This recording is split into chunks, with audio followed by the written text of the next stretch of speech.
The fires had been burning for 3 days when Ambassador Salith finally accepted the truth that her civilization was dying. She stood on the command deck of the last Volanthi station, watching through cracked viewports as another colony world turned from blue to orange to black on the tactical display.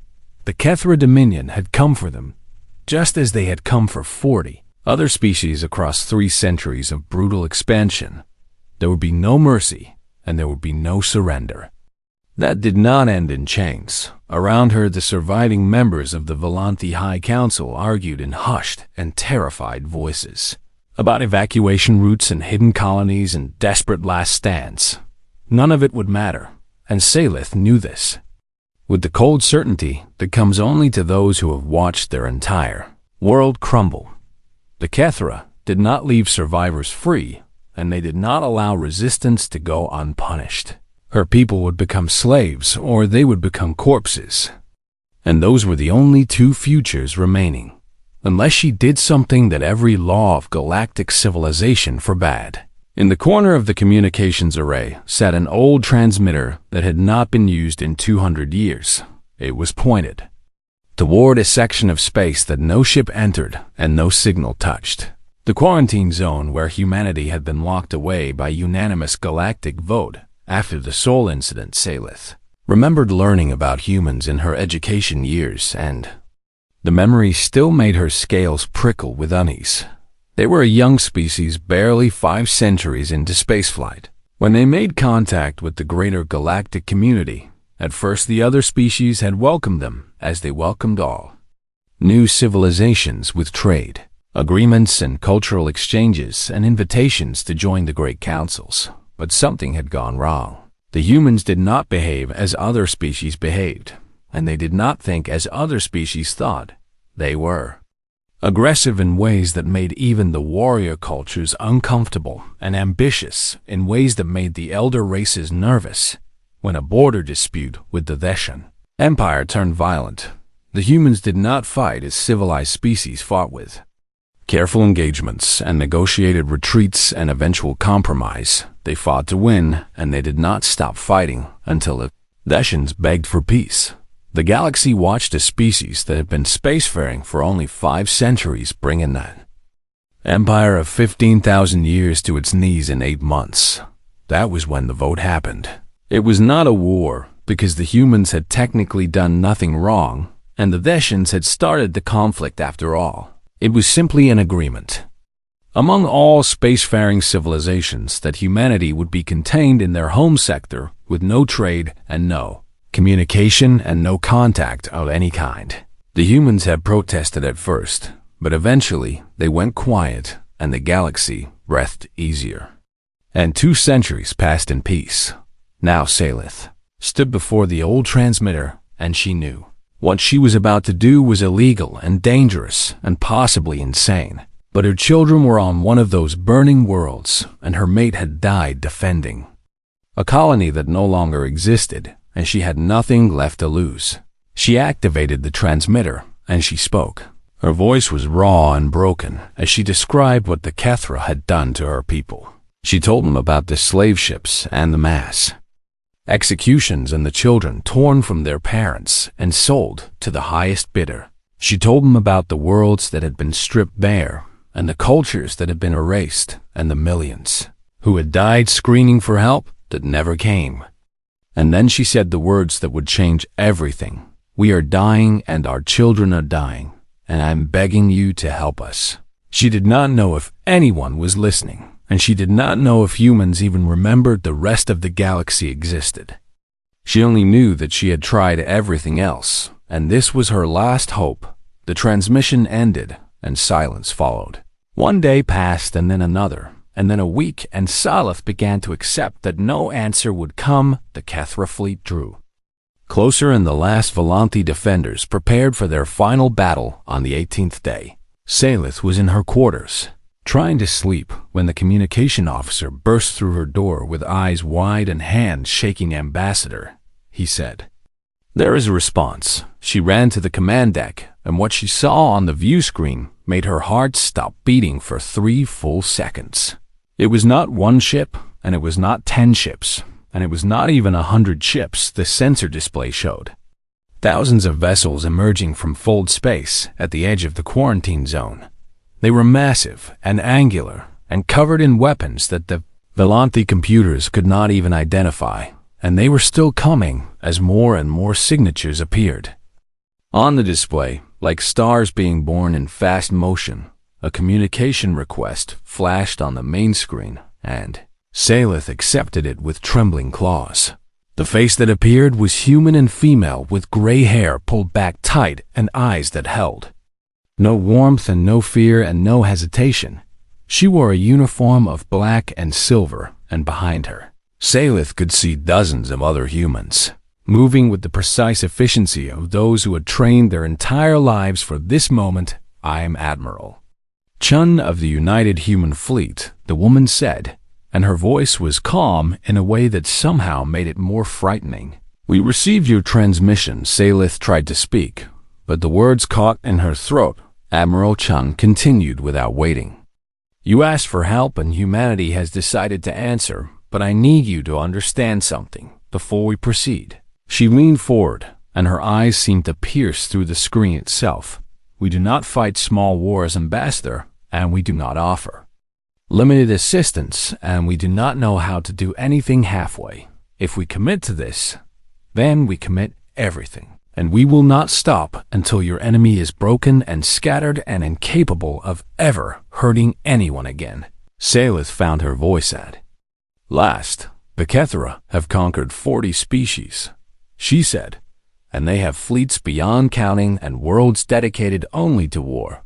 Admiral Chun smiled, and it was not a pleasant expression. "Good," she said, "because we have been preparing for a real war for 200 years, and we were starting to worry we would never get to fight one." She straightened in her chair, and her smile faded into something harder. "Now show us who did this to you." Salith transferred the tactical data and watched the human admiral study the information with cold, calculating eyes. When Chun looked up again, there was something almost like hunger in her expression. "Tell your people to hold on, Ambassador," she said, "because help is coming." The transmission ended, and Salith stared at the screen as the human fleet continued to pour through the gap in space. She had wanted salvation, but looking at those thousands of warships, she wondered if she had summoned something far more terrifying than the enemy they faced.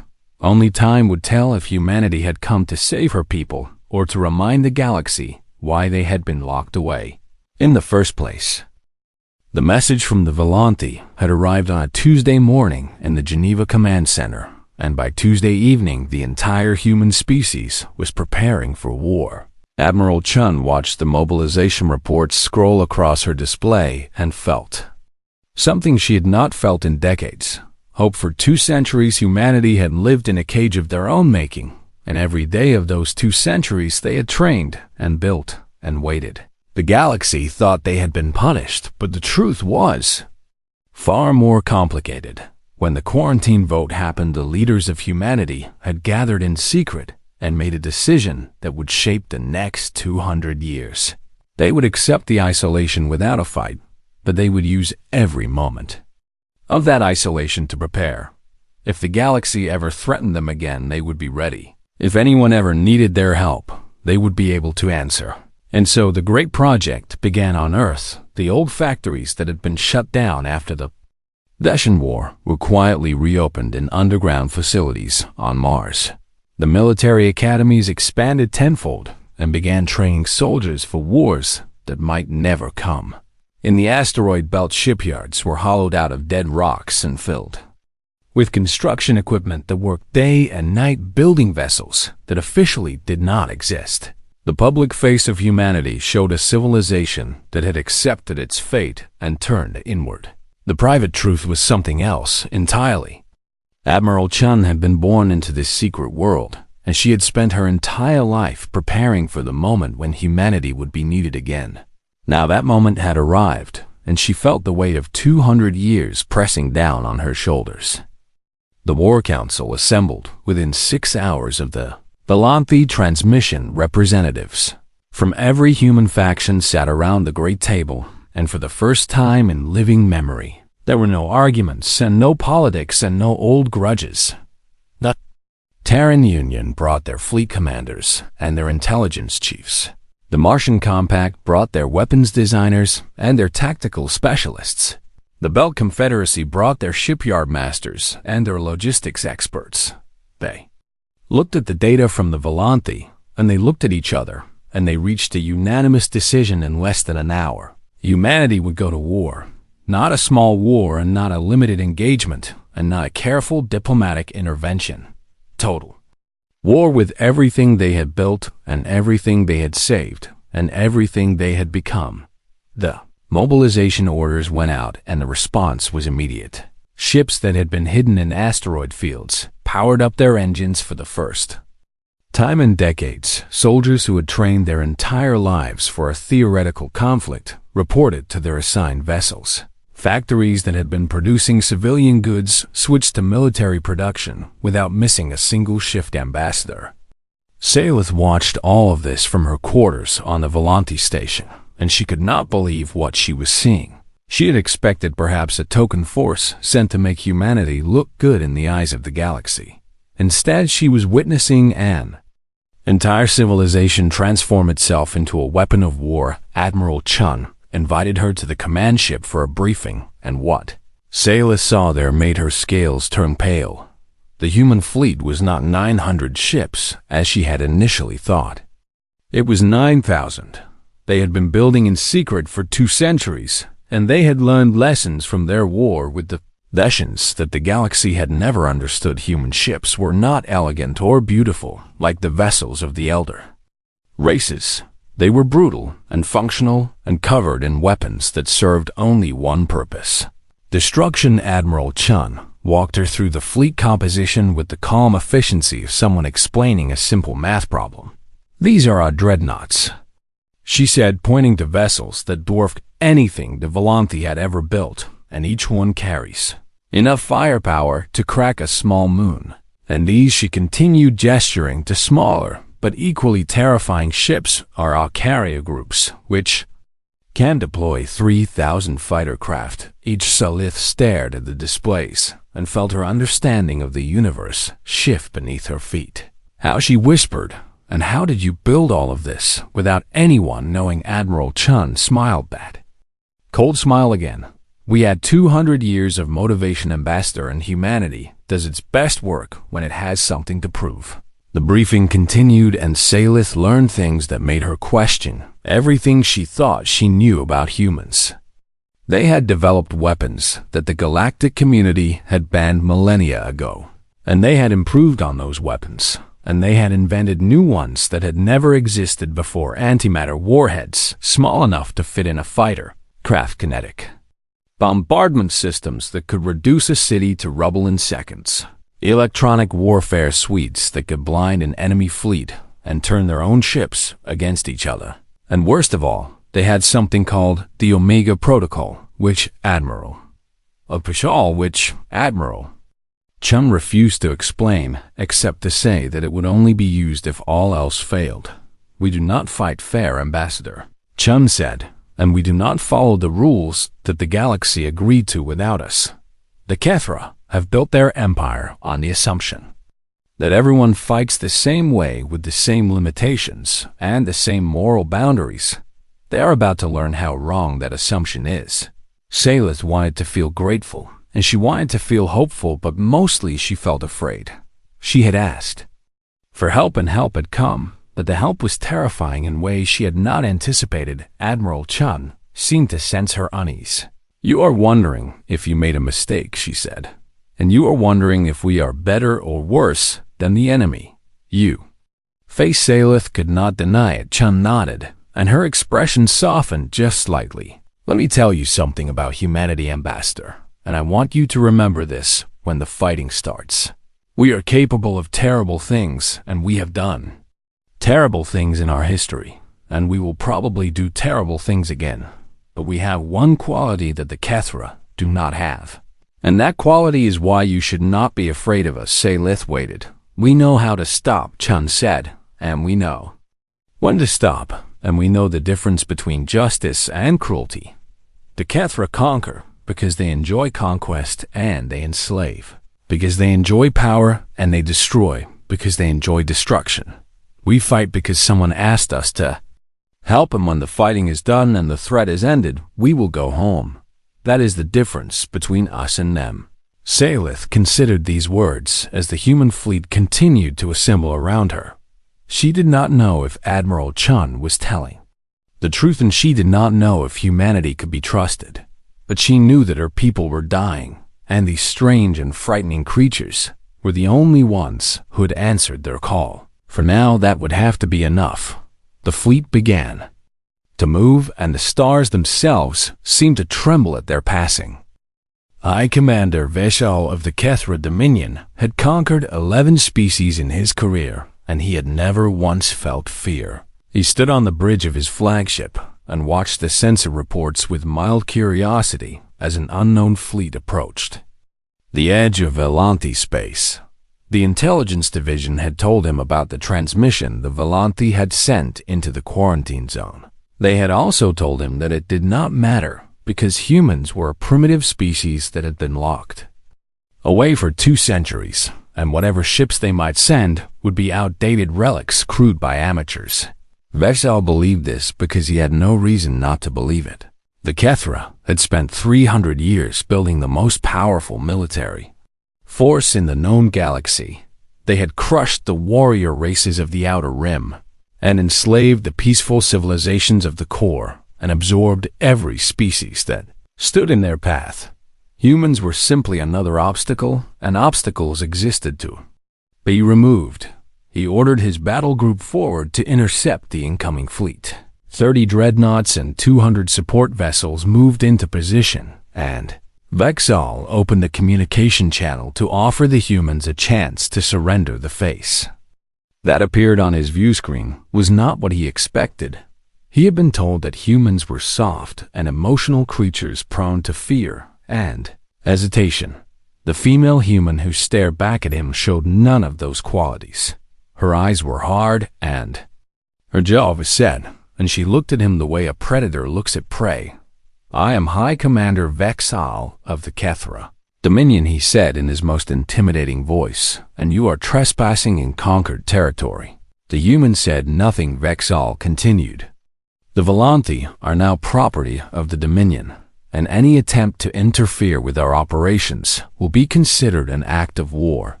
Still the human remained silent, and her expression did not change. Vexal felt a flicker of annoyance at her disrespect.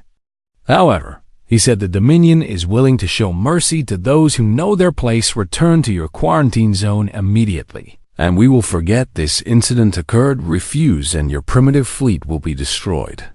The human finally spoke, and her voice was calm and cold. "My name is Admiral Chun of the United Human Fleet, and I have a counteroffer for you." Vexal laughed. "You are in no position to make offers." Human Admiral Chun smiled, and it was the most unsettling expression Vexal had ever seen. "We are going to destroy your fleet," she said, "and then we are going to destroy every fleet the Kethra send against us. We are going to burn your supply lines and starve your forward bases and turn every species you have enslaved against you. We are going to dismantle your empire, piece by piece, until there is nothing left but ashes and memories. And when we are done, we are going to find your homeworld, and we are going to free every slave and execute every war criminal and make absolutely certain that the Kethra never threaten anyone ever again." She paused, and her smile widened. "That is not a threat, High Commander, and that is a promise." Vexal felt something cold settle in his stomach, but he pushed it aside. "You are insane," he said, "and your species will be exterminated for this arrogance." Admiral Chun shook her head. "No," she said, "we will not." The transmission ended, and Vexal ordered his fleet to attack. What happened next would be studied by military historians for centuries, and it would become known as the 14-second massacre. The human fleet did not wait for the Kethra to close the distance. Instead, every ship in their formation opened fire simultaneously with weapons that Vexal's sensors could not even identify. The first salvo was not energy beams or plasma torpedoes or any of the conventional weapons that civilized species used. It was antimatter. Thousands of warheads accelerated to near light speed and crossed the gap between them air. Fleets before Vexal's tactical officers could even register the attack. His dreadnoughts had shields designed to withstand days of sustained bombardment from conventional weapons. The antimatter warheads punched through those shields like they did not exist. Vexal watched in frozen horror as his flagship's sister ship simply ceased to exist. One moment, it was there, and the next moment, there was only an expanding cloud of superheated gas where 30,000 Kethra soldiers had been. Living and breathing the same fate befell every other dreadnought in his battle group. They did not even have time to return fire, and they did not have time to raise distress signals, and they did not have time to do anything except die in 14 seconds. The entire Kethra fleet was reduced to debris and radiation, and Vexal realized with terrible clarity that everything he had been told about humans was wrong. They were not primitive, and they were not weak, and they were not afraid. They were something far worse. His flagship was damaged but still functional, and Vexal screamed at his crew to retreat. As the ship turned to flee, a final transmission came through from the human fleet. Admiral Chun appeared on screen again, and her expression had not changed. "We let you live on purpose," she said, "because we want you to deliver a message." Vexal stared at her with wide eyes. "Go home," Chun continued, "and tell your masters what happened here. Tell them that we do not negotiate with slavers. Tell them that we do not accept surrender. Tell them that the humans are coming, and there is nothing in this galaxy that can stop us." The transmission ended, and Vexal fled into fold space with the images of his dying fleet burned into his memory. He would deliver the message exactly as instructed because he had no choice, and because some part of him wanted the Dominion leadership to understand what they had awakened. The galaxy had locked humanity away because they were dangerous. Now the cage was open and the danger was loose, and Vexal suspected that the universe would never be the same again. Behind him, the human fleet reformed and began its advance into Kethra territory.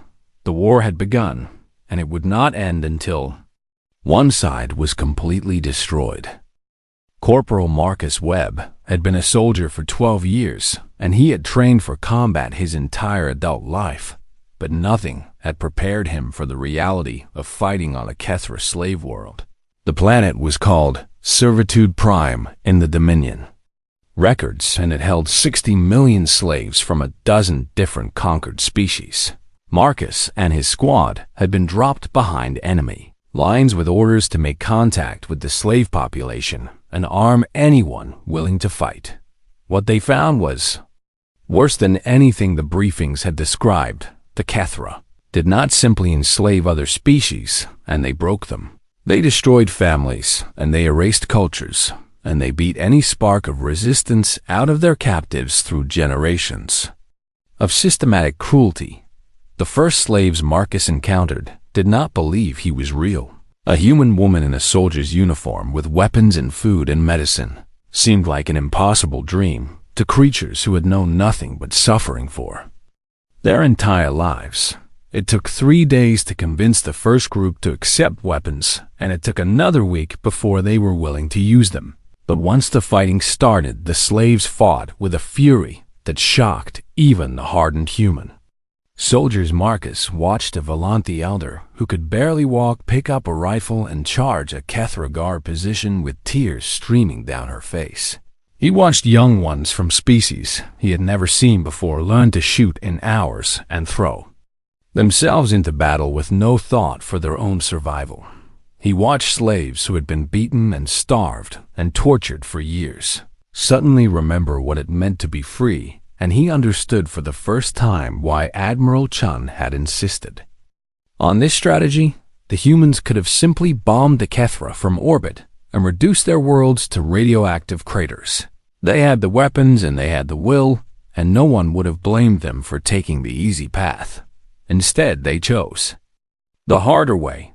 They freed the slaves and they armed the oppressed, and they turned the Dominion's greatest resource into its greatest weakness. Admiral Chun stood before the Galactic Council 3 months into the campaign, and the assembled representatives watched her with a mixture of fear and fascination. She had come uninvited and unwelcome, but no one had the courage to ask her to leave. "For 200 years you locked us away," she said, "and you told yourselves that you were protecting the galaxy. From human aggression, you were wrong." She activated a display showing the spread of human forces across Kethra space. "We are not conquerors," she said, "and we do not want your territory or your resources or your submission.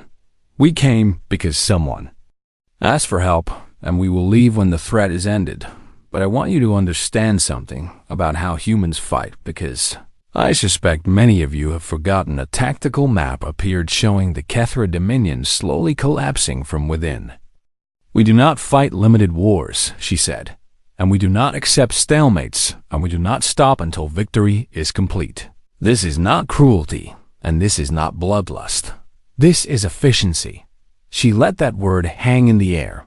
The Kethra built their empire on slavery and intimidation, she continued, and they assumed that everyone would fight them the same way that every other species had fought them. Carefully and reluctantly, and with one eye always on the negotiating table, she smiled that cold smile. "We burned their supply lines, and now their forward fleets are starving. We destroyed their communication networks, and now their commanders cannot coordinate. We freed their slaves and armed their victims, and now they are fighting a war on 1,000 fronts against enemies who know their territory better than they do." The representatives shifted uncomfortably in their seats. One of them, a Deshan elder, finally spoke. "You are using tactics that the civilized galaxy abandoned millennia ago," he said, "and psychological warfare and total mobilization and the deliberate targeting of infrastructure. These methods were banned because they cause unnecessary suffering." Admiral Chung turned to face him. "Unnecessary suffering," she repeated, "and let me tell you about unnecessary suffering." She pulled up images of Kethra, slave camps and mass graves and processing facilities where sentient beings were sorted like cattle. "This is what the Kethra did to 40 species while your civilized galaxy watched and did nothing. This is the suffering that your banned tactics were supposed to prevent, except they only prevented resistance, and they never prevented the atrocities themselves." She shut off the display. "We did not start this war, and we did not create the conditions that made it necessary.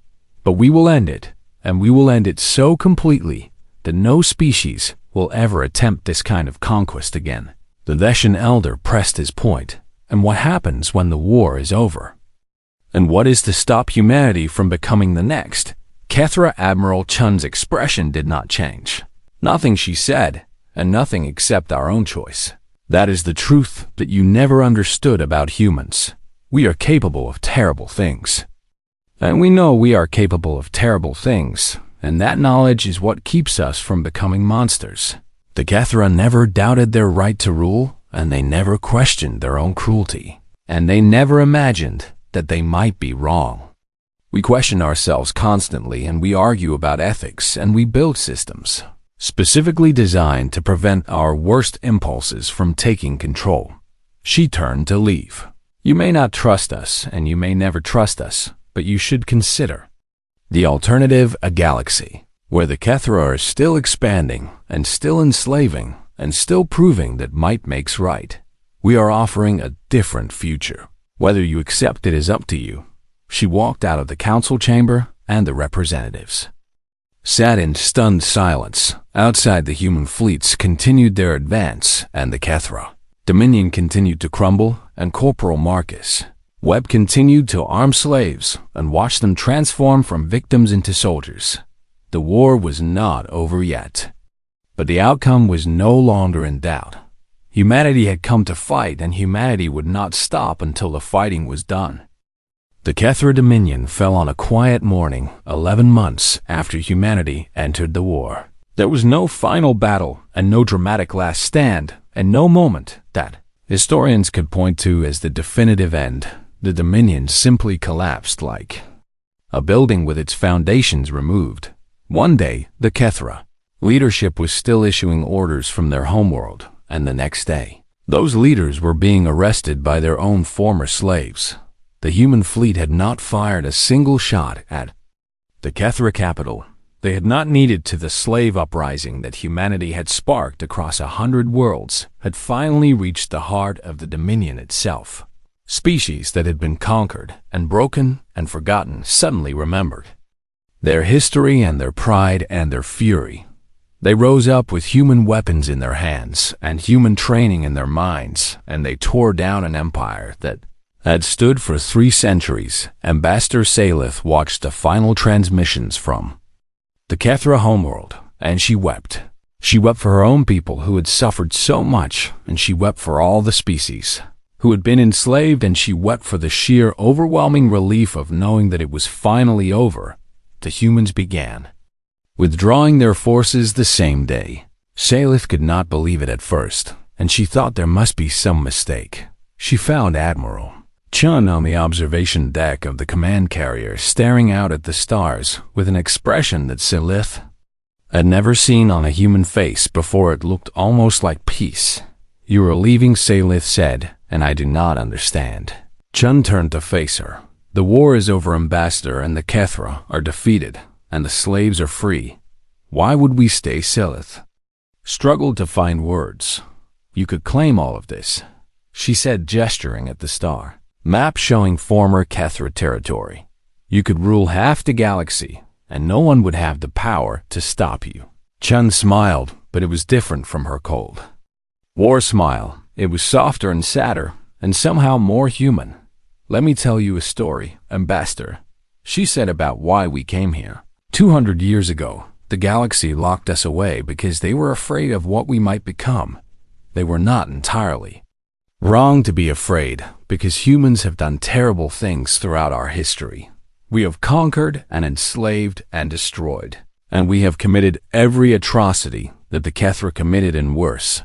But we also learned from those atrocities, and we built societies designed to prevent them, and we developed a concept that I do not think exists in most galactic cultures." Chun paused. "We call it shame. We are ashamed of the worst parts of our history, and that shame drives us to be better. When we received your transmission, something happened that I did not expect. Every faction of humanity, every nation and ideology and competing interest looked at what the Kethra were doing, and they felt that shame. Not because we had done it, but because we recognized ourselves in the cruelty, and we hated what we saw." She turned back to the stars. "We did not come here to conquer, Ambassador, and we came here to prove that we are not the monsters. The galaxy thinks we are taking Kethra territory. Would make us exactly what everyone fears. Going home proves that we are something else." Salith considered this for a long moment. "What will you do now?" she asked. "And you cannot go back to isolation after everything that has happened." Chun shook her head. "No," she agreed, "and the quarantine is over whether the galaxy likes it or not. But we will not force ourselves on anyone. We will trade with species who want to trade, and we will cooperate with species who want to cooperate, and we will be part of the galactic community if the galactic community will have us, and if someone else asks for help." Salith asked the question carefully. Chun's expression hardened just slightly. "Then we will answer," she said, "and we will always answer. That is the promise humanity makes to the galaxy. We will not conquer, and we will not dominate, and we will not force our ways on others. But if someone is suffering, and they call out for help, and we hear them," she met Salith's eyes, "we will come. It is who we are." The reconstruction of Valanti space took 3 years, and humanity helped with every step. They sent engineers to rebuild cities, and doctors to heal the wounded, and teachers to educate the young. They asked for nothing in return except friendship, and they received it. The Galactic Council eventually voted to formally end the quarantine and invite humanity to join as full members. The vote was not unanimous because some species still feared what humans might become, but the majority recognized what humanity had proven through their actions. They were dangerous, yes, And they were capable of terrible violence, and they fought wars with a ferocity that made other species uncomfortable. But they were also capable of mercy and restraint and sacrifice. They had saved the Volanthi not for profit or power, but because someone had asked for help. And they had the strength to provide it. Ambassador Salith gave a speech at the ceremony, welcoming humanity back to the galactic community. She spoke about the day she sent her desperate transmission into the void and the terror she felt when the human fleet arrived. She spoke about watching them fight with brutal efficiency and wondering if she had summoned saviors or simply different destroyers. And she spoke about watching them leave when the fighting was done. They could have taken everything, she said, and instead, they took nothing. They could have become tyrants, and instead they became friends. I do not know if humanity will always be this way, and I do not know what the future holds. But I know what they did for my people, and I know what that choice cost them, and I know that they made it anyway. She looked at Admiral Chun, who stood in the audience wearing civilian clothes and looking uncomfortable with the attention. The galaxy locked them away because they were afraid, she said. Perhaps it is time to stop being afraid. Perhaps it is time to welcome humanity home. The applause was thunderous, and Admiral Chun smiled that softer smile, and somewhere across the galaxy, millions of freed slaves looked up at the stars and knew that they were no longer alone. The humans had come when they were needed, and the humans had left when their work was done, and the humans had promised to come again if they were ever needed once more. That promise echoed across the galaxy like a signal fire in the darkness, a reminder that somewhere out there was a species willing to fight for those who could not fight for themselves. Humanity had answered the call. They would always answer the call. That was the truth that the galaxy finally understood, and it changed everything.